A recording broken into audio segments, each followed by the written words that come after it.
Eeyore's Trip to the Moon is the first segment of the 16th episode of the first season of My Friends Tigger and Pooh. Honestly, this is a really sweet story. It's nice to have a story focusing on Eeyore, but personally, I didn't really care for it. Everybody is curious about the moon and they want to travel to the moon because they think they've found a piece of moon rock.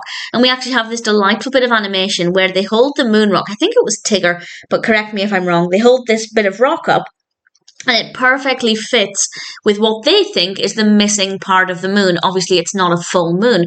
And they decide that they need to go to the moon to return this piece of rock, which is quite a sweet concept. And coincidentally, Eeyore had just expressed an interest in going to the moon. So while Eeyore is not usually involved in super sleuth activities, he does get the chance to go to the moon, and they build a rocket and off they go, and it's an absolute delight. And it's a little mystery story about how they're going to get there and if the rocket's going to work. And I think there's a strong element of the power of belief. So I'll discuss what I mean by that, because it is a spoiler for what happens at the end.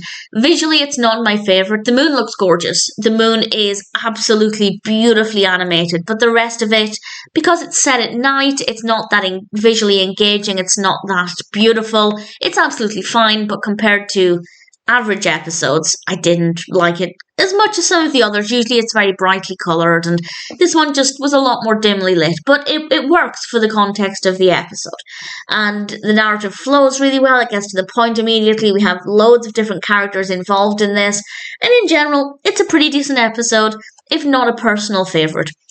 So I now will discuss what happens at the end and why I thought actually it was very sweet. So this is, of course, a spoiler for something that happens at the end.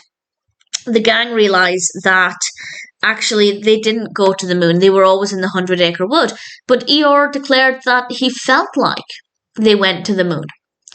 And then they look up at the sky and realise that the moon is now a full moon. Presumably there was a cloud hiding part of the moon or something before that. And because Eeyore believed he felt like he went to the moon and hoped that that had actually been the case, the moon was actually complete again. So because he believed it and felt like it, they must have went, because there's no other explanation in their eyes as to how the moon became full again. And I thought that that was really sweet, because they're choosing, or at least Eeyore is choosing, to believe that maybe they did actually go.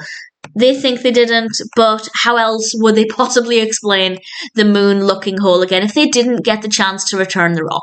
I think that it's a lovely message about just holding on to the magic where possible. So it's very sweet.